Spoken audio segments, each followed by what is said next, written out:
Salut mes amis, mbaye ikaze mu gihe cyacu cy'uyu munsi.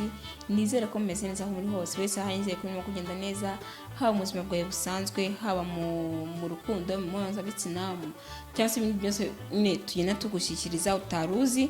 Nzi neza ko aricyo bigufasha niba koko ubasha kubikora neza. Uyu munsi ngiye kuvuga ubusobanuro bwa buri rutoki wambaye impeta, nicyo nyine icyo biba bishatse kuvuga. Ahantu wambaye impeta n'ikintu biba bishatse kuvuga. So rero nzi neza ko kino kiganiro nateguye ni benshi gishishikaje, n'abantu benshi bumva bashaka kukimenya, n'abantu benshi cyane mu by'ukuri baba bumva bashaka kumenya ese nihe nakambara impeta, kuko akenshi hari ukuntu usanga byarabaye nk'umurimbo, cyangwa se ugasanga byabaye ku bantu batari abakoze mariage gusa, abantu badafite amasezerano, ugasanga nyine ntabwo bikiri ibyabo gusa muri iki gihe. Rero ugasanga hari n'abantu benshi bagenda bashaka yifuza kwambara impeta, ariko ugasanga ntabwo mu by'ukuri aze ahantu yayambara. Rero ngiye kubwira kugira ngo bamenye ati ese nayambara hano bishatse gusobanura iki. Ariko nanone ubwo ibyo nduze kubwira tutirengagije ko hari abantu bayambara atari cyo kintu bashatse kuvuga. Mu by'ukuri hari ukuntu ubundi buri gahugu n'umuco wako, hari ahantu usanga ibintu bagitaho cyane ugasanga babikomeje, kandi ugasanga bazi n'ubusobanuro bwabo. Ariko hari n'ahandi usanga babifata ko biboneye, cyangwa se nta nubwo babyitaho, nta nubwo babona ko ubyambaye, cyangwa se niba babibona ko bati ni ukwirimbisha, cyangwa se nibyo yashatse nyine ubwiwe gusa.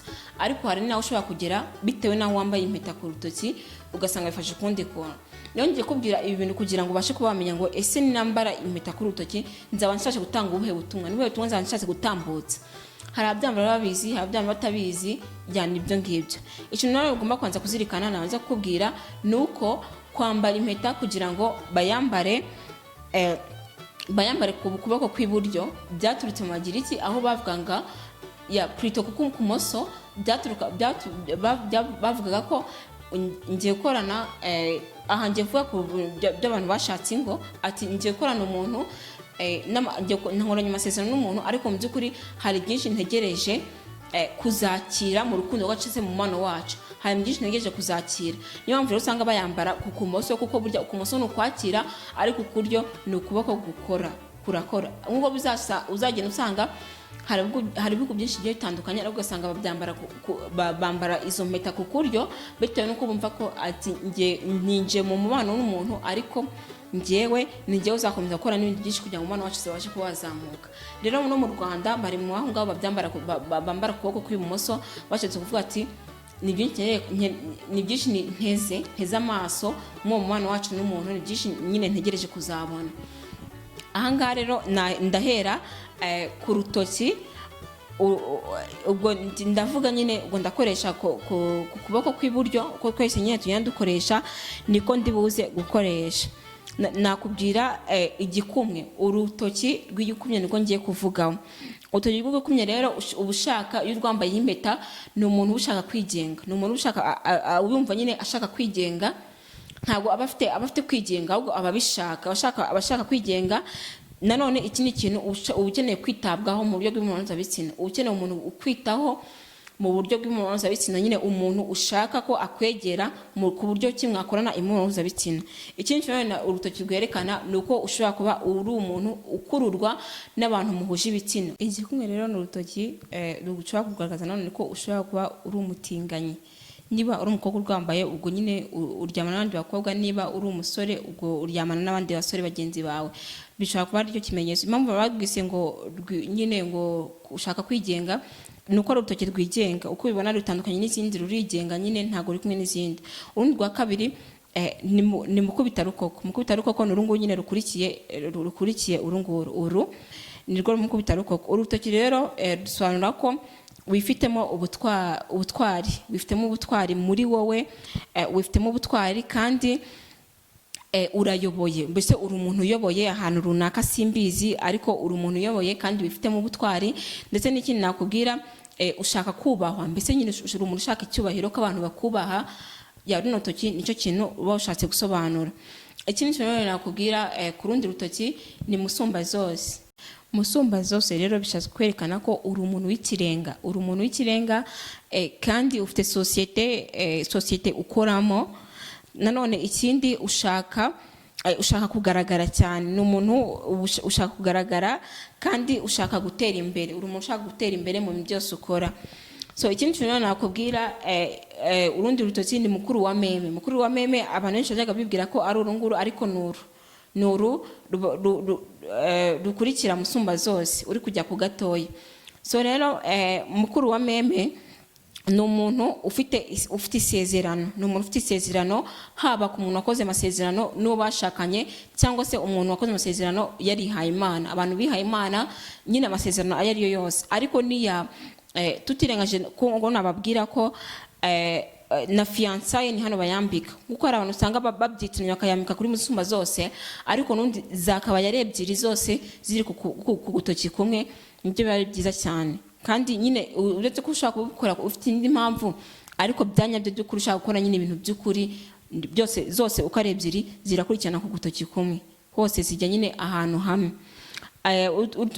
Akanyuma rero kano gatoya bakita meme noneho bisobanura ko yambarwa ku muntu ushaka kubana n'abantu, umuntu utifitemo icyizere, umuntu wumva ko ahagijwe n'abandi bantu, mbese ntago yihagije uri wenyine, ntago wumva ko hari ikintu wakikorera, ntago wumva ko nyine wowe urihagije wenyine, ntago bishoboka.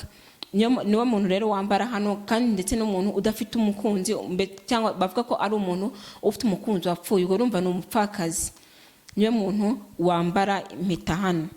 So rero hari ukuntu nacyo umwanitse urugero hano nakubwiye ngo hano ngo nashobora kwambara ku gikumwe, berekana ko ari lesbian cyangwa se gay, mutinganya birumvikana, ariko mu by'ukuri nkwibutsa ko umuntu ashobora kubyambara atari yo message ashaka gutanga, ngo atanabizi, ahubwo yaraguze impeta akabusanga niho imukwira akayambara no byambara gutyo. Ikiganiro rero iyi video nayihuje n'iyindi y'amasheni bambara ku maguru, aho ngiye kubwira none amasheni abantu ushaka kwambara ku maguru, nicyo byene bisobanura ko ntago nazabikora byose, ko na amasheni nyine nayo ngiye kubwira, kuko abantu usanga babyambara. Kera byari ibyo abagore bambaraga, kera nabyo ntago nakiraniza ko abagore bambaraga ibitare ku maguru, ibitare byinshi, kandi wasanga ni byiza, ari ukwirimbya k'umugore. Ariko uko iminsi yagiye iza, byagiye bibaho ugasanga bavuga ngo ni abantu ngo bashaka kwigurisha cyangwa ibiki n'ibiki. Noneho hari ubusobanuro biba bifite, nyuma yaho gato baje kubikunda, muri iki gihe baje kubikunda babihamo ubusobanuro bubiri bugiye butandukanye, kugira ngo bose bajye bashaka kubyambara, kuko abatabyambara nabo baje kubikunda bavuga ati ariko ntago tubyambara tuvuga ko ari ukwigurisha, ahubwo reka tubyitire indi zina kugira ngo nese ngo nako tufashe twabyambara, wenda niko bimeze.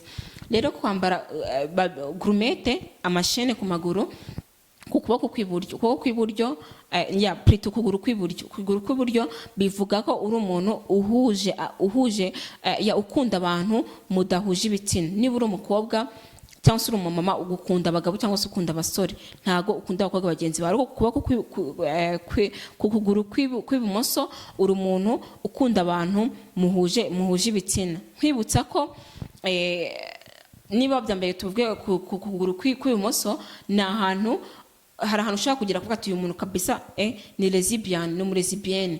Ariko nanone hari ushobora kugira ko nyine umutako bisanga bitanabizi, cyangwa se nawe ubwawe babyambaye ugasanga ntabwo uzi ubusobanuro bwabyo, kuko akenshi ni gusanga bimeze abantu bazi ubusobanuro bwabyo ni bukeya cyane.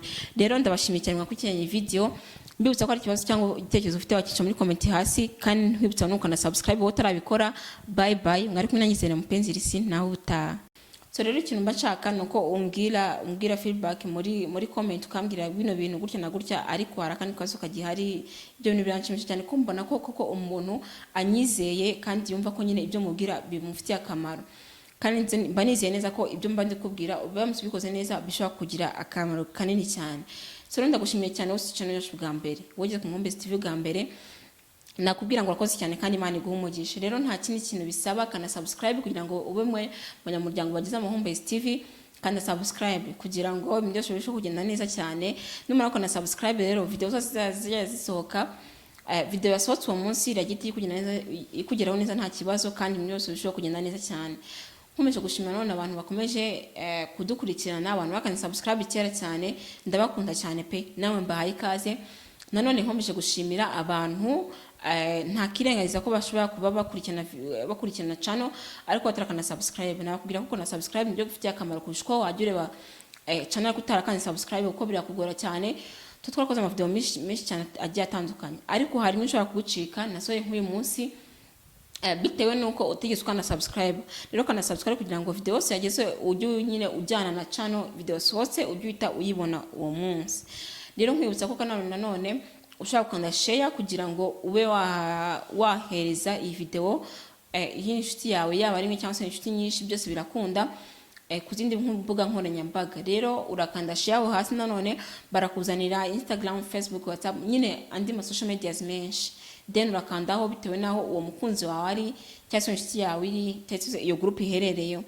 Impamvu mvuga ibyo bintu, hari abantu usanga avuga ati uyu muntu nshaka kumubwiriramo cyangwa amenye iki kintu cyanjye, kuko hari umugabo ugeze kumbwira ko afite icyo kibazo, arambwira ngo njyewe nabigenza gute, nshaka ko umugore wanjye abona iyi video kandi nabuze inzira mbimucisha, umugore wanjye ndamutinya, umugore wanjye mbona ari umuntu utumva ibintu cyangwa se akatanyizera ko umubwiye ukuri, ariko mu by'ukuri waje kubimubwira byagenda neza cyane. Rero nta kindi namubwiye ati kuba tuvugana nta kindi kintu, njye ntabwo najya gufata ikiganiro ngo ngikorere umugore wawe gusa, ahubwo urakanda share ubashe kuba wamuha iyi video. Kandi uwo mugabo yarayikoze, yarabikoze aza kumbwira ko byakunze, aza kumbwira ko umugore we yize amasomo akomeye cyane, bitewe nuko nyine we atari kubona uburyo bwo kumubwira. Rero kanda share kugira ngo ubashe kuba wageza iyi video ku muntu wifuza kuyihereza, ku muntu wumva ko ushaka kumubwira bino biganiro, ku muntu wifuza ko nyine yageraho.